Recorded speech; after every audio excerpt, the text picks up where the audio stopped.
I am half convinced that they really are who they've shown themselves to be so far this year. Their offense is significantly better by the numbers and even by consistency in a lot of ways than it was the last couple of years, but they can't seem to just flip the switch. The switch seems to be gone. There's just spurts of greatness. This RPO-based run game system is not effective enough. They really should have a more foundational rushing attack.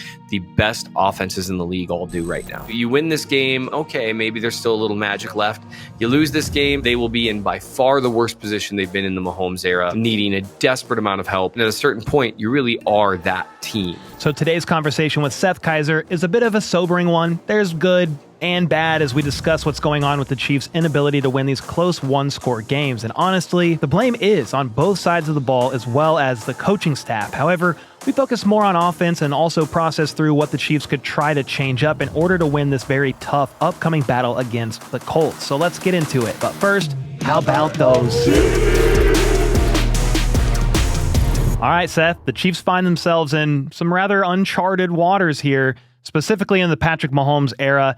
You're 5-5. You're at 500, and the division, and that's probably the biggest thing here. The division is basically out of reach. I think the Broncos have roughly a 90-ish% chance of winning the West, and barring catastrophe and they lose every single game and the Chiefs win out, that's not happening. So the Chiefs are hoping for a wild card spot at this point in time, and they really need to beat the Colts this week. But before we look ahead a little bit here to the Colts, I would just be curious, based on what you've seen on the film, the last couple of games, you got Bills, loss. You then obviously just had the Broncos loss. What the heck is going on? Well, they're not playing particularly well. The short story is the offense in particular, and the defense, the defense let them down in certain spots. I mean, Josh Allen had a really good game against them. Bo Nix had a much better game than he has against a lot of other defenses. At the same time, neither of those games were necessarily insurmountable in terms of the amount of points that were put up.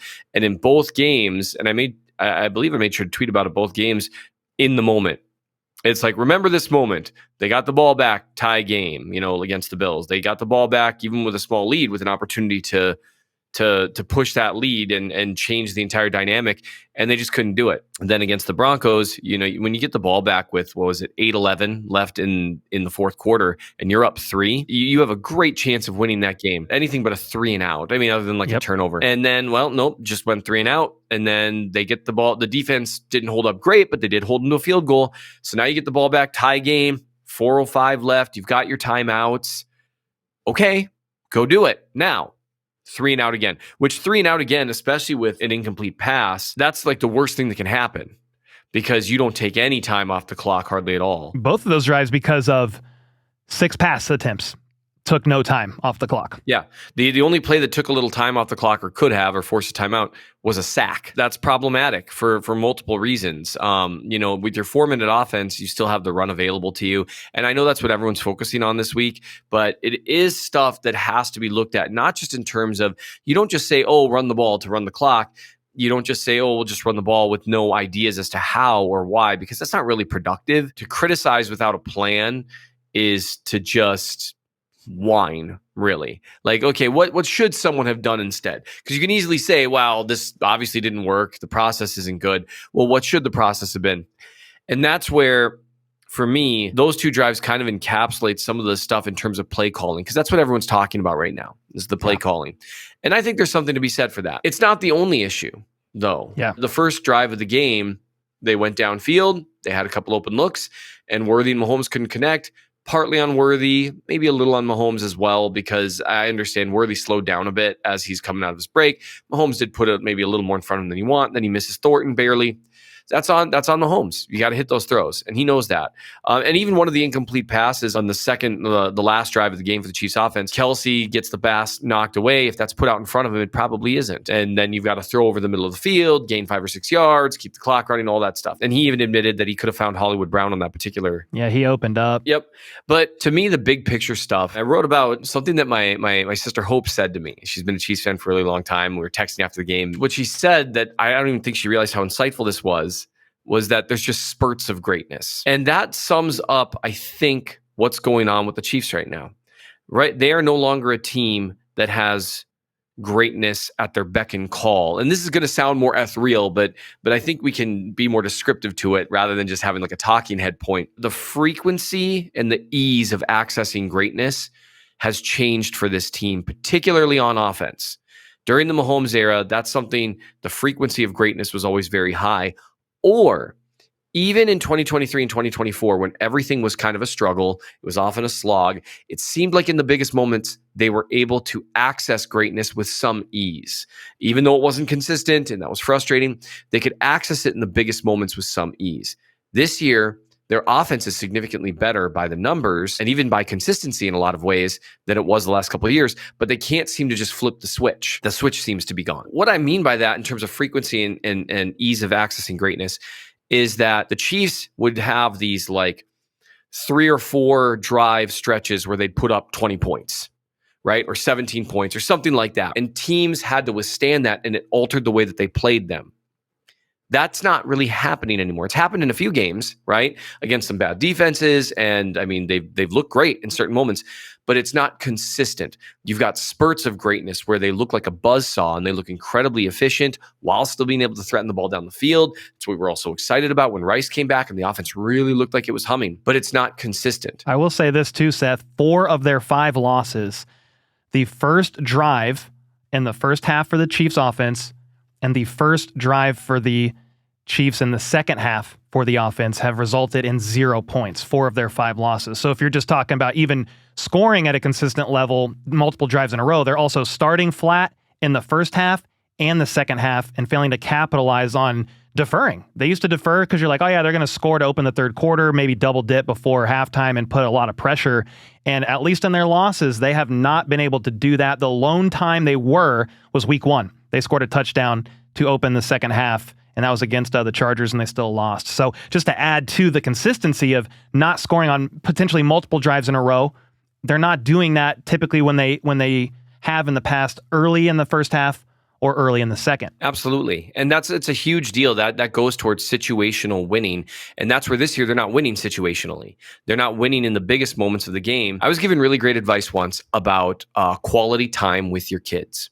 And what I was told is it's not about quality, it's about quantity. The more quantity you have, the quality will just kind of happen in the big moments because you're there. It's similar with elite quarterback play versus like clutch play.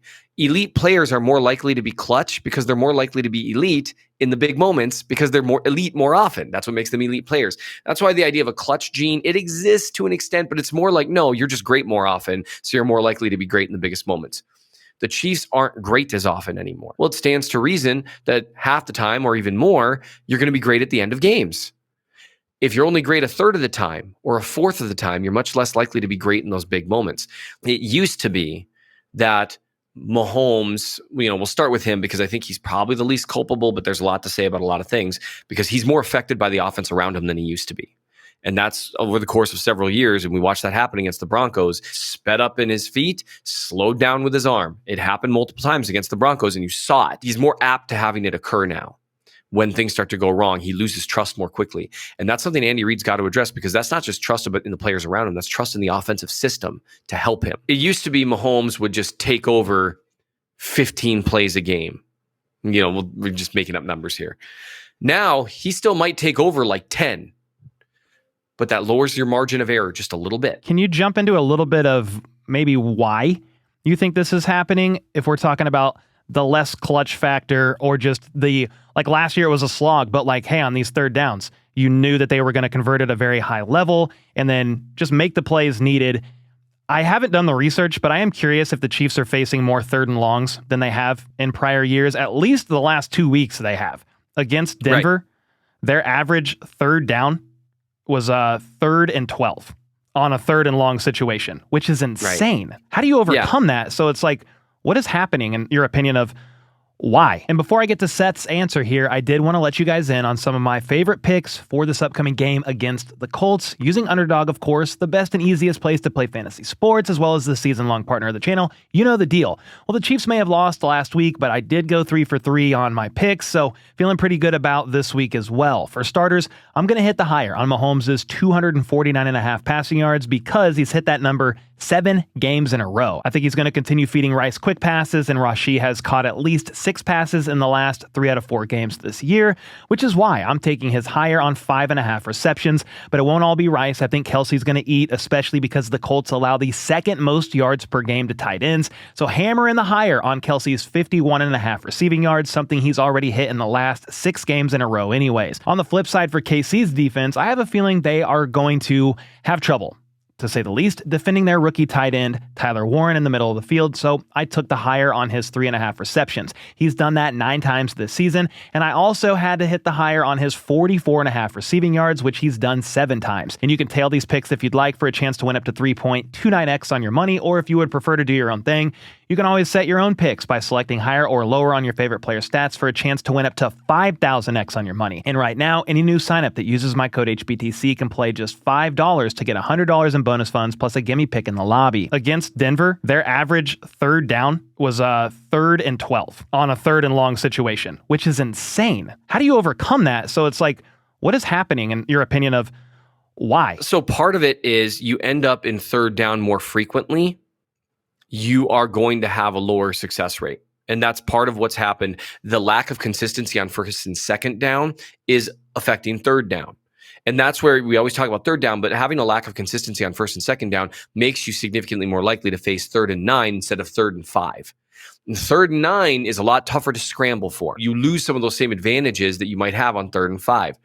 Also, teams have a pretty good beat on what the Chiefs want to do on 3rd down. They understand that if you take away the middle of the field, you show some kind of match, you communicate well and take away some of the mesh and some of the pick play stuff that the Chiefs really like to do, and you're playing some version of match to where you're not allowing those sit down routes that they like to run against zone to beat you. Those quick throws where you just run out and turn. Well, that doesn't work nearly as well when you've got a man matching on you and he's right there to contest. Teams have a good beat on that, and the Chiefs just aren't designed to win on the boundary. And that's not often what they call up. And even if they do call some of it up, there's been some consistency issues with them. A good example of kind of starting to win on the boundary, even though that's not where he started, would have been Hollywood Brown on that incomplete throw to Kelce. He eventually won there, but they've won in the middle of the field there over and over and over again. And I think teams have a pretty good beat on them. I don't think there's any coincidence that the last 2 weeks, as the offense has struggled with consistency, has been against 2 defensive coaches that are really familiar with the Chiefs and really familiar with what Andy Reid's offense has looked like starting mid-2021. Give or take.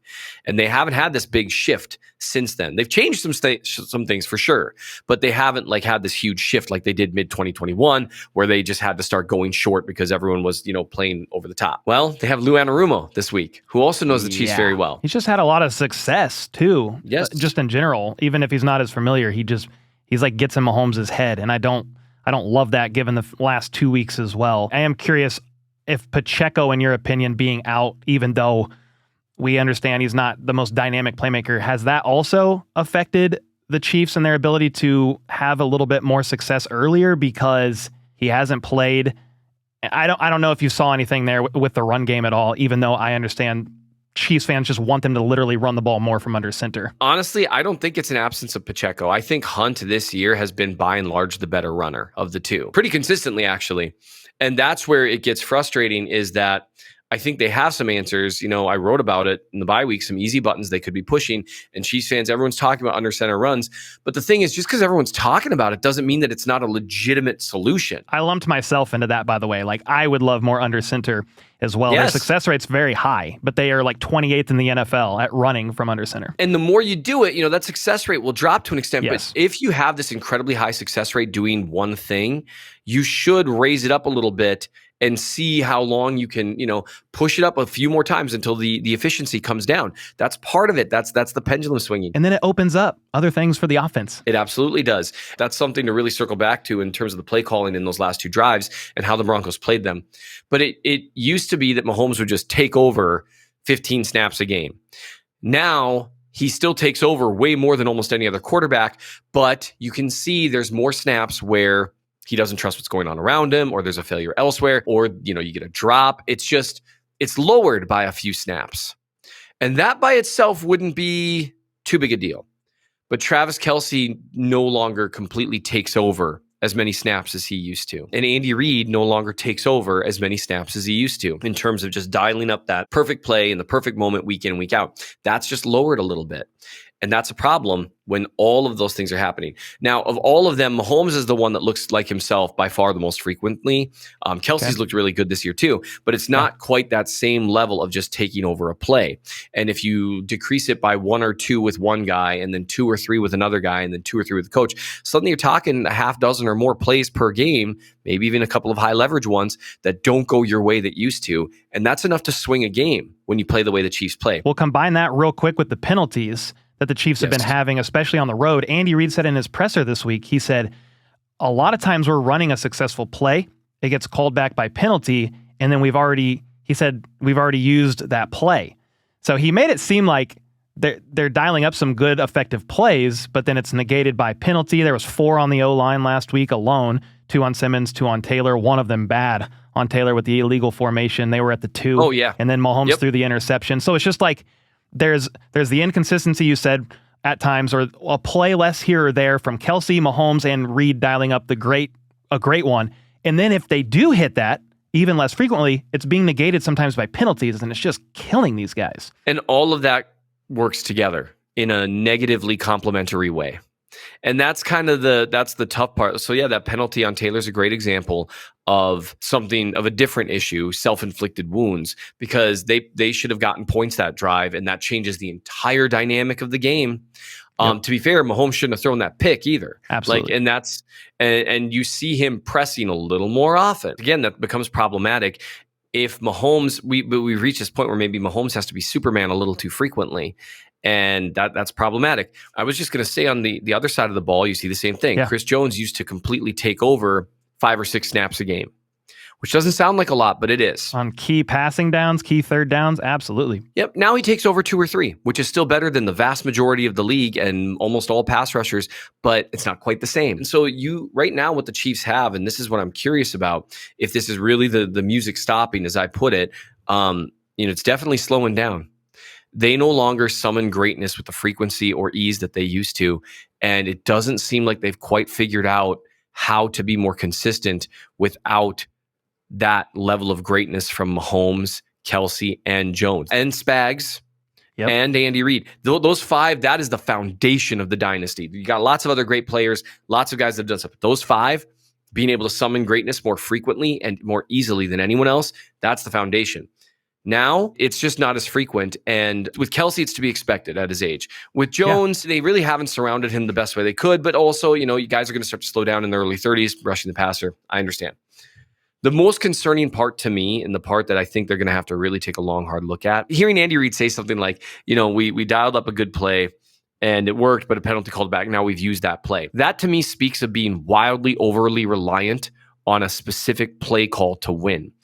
You have Patrick Mahomes. You have a good offensive line. You have Travis Kelce and a decent, not great, but decent wide receiver group. There's no reason you should be overly reliant on play calls to win. And that, to me, is concerning. It's kind of like the one play that everyone, looks at. On second and long, on both the second to final drive of the game and the final drive of the game, they lined up in 13 personnel. They took multiple receivers off the field. And then on 2nd and 10 on the final drive of the game, you've got Rashee Rice lined up in the backfield. You've got Kareem Hunt lined up wide, running. You had Tunyon in there. And really, it wasn't even a route combination that looked that good. And the thing that really gets me is you're in 13, and they didn't really respect the run there at all. I know it's 2nd and 10 or 2nd and 12, which, they had a full start, the second to last drive. But even then, on 1st and 15, they dial up a screen off a play action under center fake that no one really honored. It's a single win call. It's trusting the offense over everything else. And that's what you dial up on 1st and 15. And when it only gains 3 yards, now you're in 2nd and 12, and now your options are way narrower. And so I understand to an extent that the penalty changes stuff there. But man, not even bothering to even try to run the ball when you're getting some of the looks the Chiefs are getting, that does bother me. Even on 1st and 15, you've got a 3-point lead with 8 minutes left. See what they do. Line up in shotgun and run the ball straight ahead and see if you can get 8 yards on 1st down. And then now it's 2nd and 7, and you've got this whole new world. Now, they were able to, in that 13 personnel, get something instantly to Kelsey, and then they ran something almost identical on 2nd and 10 the following drive in terms of the types of routes, those quick, almost sit-down routes. And the Broncos just played it way better on 2nd and 10. And, that didn't work. It's really curated. The 1st and 10, they're in 11 personnel that time. This is the final drive of the game. It's an incomplete throw to Kelsey. It's a nice play by the safety. But the reality is when you look at the play action, the Broncos aren't honoring that, even though they're lined up under center. It's 4 minutes left to go. You're tied at 19 apiece. Run a little clock. You want to drive down and win as time is expiring. You've run the ball under center well all game, but instead you run this play action. And this is where it comes back to the benefits of running the ball, the effect that it can have. You stop the other team from cheating. And right now, the Chiefs are not doing that enough. This RPO-based run game system is not effective enough. It's not causing teams to genuinely move the way that they're supposed to in a way that makes it palatable. Hey, if you're enjoying this conversation with Seth, you're going to want to subscribe to his Chief in the North newsletter. He's dropping multiple articles every single week, and he breaks things down in such a super simple way that really any fan can understand. And if you click the link in the description down below, you can get 60% off forever. It's like $12 a year. Well worth it, in my opinion. Mitchell Schwartz shared about the RPOs, and he actually broke it down like, in and of themselves, they were successful and effective from you got yards. You even got first down sometimes. But he broke down the first RPO of the game. Mahomes hasn't even shown if he's going to hand the ball off or not to Kareem Hunt on that first play, and the linebacker was already like 5 to 7 yards off and moving backwards. The RPOs, they're successful, and Mahomes is pretty good at them, but it's not you're running the ball on this play call here. It's still giving the option, and yes, they're effective, but it's not causing the defense to respect that run game any more than if you just actually call a run. So that's frustrating in and of itself too. Absolutely. They really haven't committed to developing the run game or developing their play action attack. And that's the thing. RPOs are great. They do serve a purpose, but it shouldn't be such a foundational part of your potential running attack. They really should have a more foundational rushing attack. The best offenses in the league all do right now. That is the pendulum swings back and forth. Last time we talked, we were talking about hubris, and somebody was asking me this on a recent live stream that I did. Why hasn't the Chiefs seemingly gone the way that the league has gone, more under center, doing this? And it's like, well, when you make it to 3 Super Bowls in a row doing what you've been doing, why change it? Because it's a slog sometimes, but you won a Super Bowl, you won another one, and you made it to another one. So I just feel like the Chiefs have been slow to adapt, and it's making the offense much more difficult than it has to be. Combine that with the Chiefs defense, they've been not as clutch either on these like 3rd and long situations late in the fourth quarter. Right. They've already given up a 3rd and 10 plus 4 times this year. In a fourth quarter in a 1-score game. They did that 0 times last year. So it's just like at times when Mahomes and company wouldn't deliver on offense, the defense would. And now neither of them are delivering. My voice cracked because I'm so shaky. Neither of them are delivering at a high enough level. So looking at all that, you're talking about the pendulum swinging. They're about to play the Colts. How are you feeling about the Colts and what you're hoping to see, considering how good they are if they go up with a lead? I interviewed somebody earlier this week, and he covers the Colts for a living. He said they're not a run first team. They get up by passing, and then they will run down your throat to finish. And Jonathan Taylor, MVP season. Tyler Warren, incredible in the middle of the field. I'm kind of scared. You got Lou Anarumo as the defensive coordinator. What do you think the Chiefs need to try to do and accomplish with basically not the season completely on the line, but playoff hopes largely on the line? If you lose this one, you could probably only lose one more max and hope you can get in. It's not even a guarantee. Yeah, if you lose this one, you're sitting at 5 and 6, and now even if you win out, you need help. Yes, from more than one team. That's a big deal. And now if they win, you're 6 and 5. You're still not in a great position, but if you win out, you're almost certainly in. What I would like to see them do is try a little more. They opened the game against Denver ready to throw the ball down the field and take advantage of the fact that you've got fast receivers and an offensive line that looks good. Josh Simmons played lights out. He did. You are built to drop back and throw the ball down the field, so try it. And don't move away from it the second it doesn't work. Because that's the big thing that I'm seeing in the offense, and whether that's hubris, whether it's going back to comfort zone, is as soon as things don't work, they're trying different things, but they won't stick with them. That's like, oh, okay, well, we tried that change up. Now we're back to what we do. The problem is what we do isn't working. So I would like to see them stick with what they view as change ups. I want them to turn them into more of their primary pitches. I don't want RPOs to be like, yeah, still have play action, out from under center. It does matter, but actually commit to it if you're going to do it, or don't do it. Because if you're not actually committing to the play action, all you're doing is having Mahomes move himself unnecessarily for half a second. So don't bother. All you're doing is having the running back move in a direction that he's not really going for half a second and slowing him down. So don't bother. Either commit to it or don't. And then make, again, under center play action, under center boots, some of that stuff, a larger part of your game plan. Make RPOs a smaller part of your game plan. And then make pure drop back downfield stuff a larger part of your game plan. If you increase some of those things like 10%, you've now made those things a little more like the majority of what you're doing, and some of this quick game stuff that just isn't working anymore and has pretty rarely worked against Lou Anarumo because he recognizes it. You've got to change it up. Attack down the field and attack intermediate. That's what your receivers are best at. That's where your weapons are most dangerous. That's what Worthy's best at, as opposed to being a deep threat. It's what Brown is best at. Rice is at his best intermediate and shallow, but you're not as effective shallow if you're not a threat intermediate. And so I want to see them start dialing up stuff that relies a little more on the talent that they have in the room rather than relying on the play call to get guys open or the play call to win things for them. They had to do that in 2024. They had to do that in 2023. You don't have to do that the same way now. You can give guys an opportunity to win a little bit. Dial up intermediate crossers. Dial up intermediate digs. Do some things that allow them to have a legitimate chance at running away from man coverage, and then stick with it for longer than one drive. That's what I'd like to see from them on the defensive side of the ball. I'd like to see them stop trying to make three linebackers happen and just rely on the fact that you've got a good secondary, play more nickel and dime, and genuinely try to protect the middle of the field, because there's a chance that Warren goes for like 150 yards if they're not careful. Yeah, that's what I hope they don't do. And that's why I think the offense, we talked a lot of offense in this video, because I think just the way the team's built, you have to go up in these games.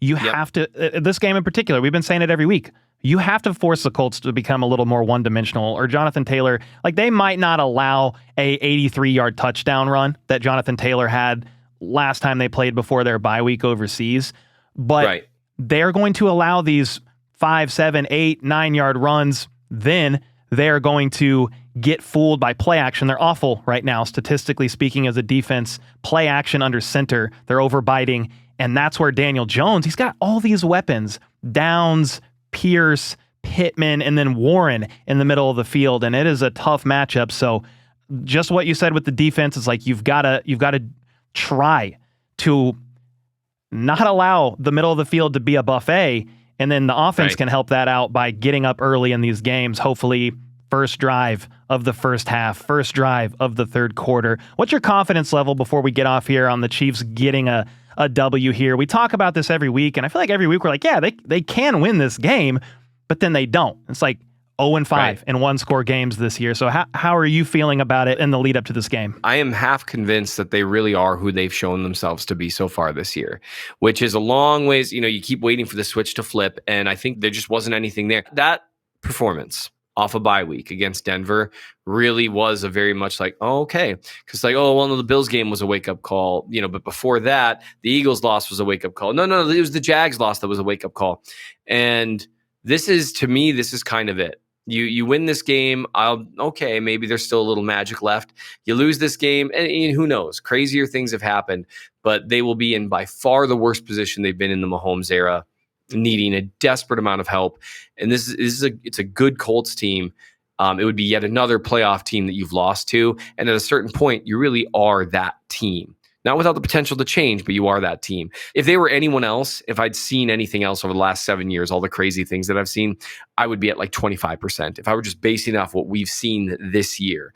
But I'm at about 50-50. We'll see. I'm actually going to be there at Arrowhead Stadium, so I'm pretty excited for that. Hopefully I get a chance to say hi to a few people. It's always wonderful to run into people. You said this. They kind of have shown who they are. And I said after the Broncos loss, I said GG to Denver. I knew they were going to be tough. But at some point for the Chiefs, you are what your record says you are. It's obviously a must-win game. Last week was a must-win game, so I'm calling this a must-win-win game. So we're taking it to the second power here. And if you lose, you're in trouble. But Seth, I appreciate your time, man. If everybody or anybody that's watching wants to check out Seth's Substack, the link to that is in the description and the pinned comment down below. He's putting out quality content every single week that a film junkie can understand, or the average fan, and that's what I really appreciate about you. And so thanks again for your time, man. And hopefully the next time we talk, it's not what should the Chiefs be doing in the offseason to reboot their team for a more successful season, but rather it's, hey, they're still in the playoff hunt, and here's what they can do to get in there and have a chance at making another deep playoff run. Yep, here's hoping. Well, I appreciate you having me as always. How about those Chiefs?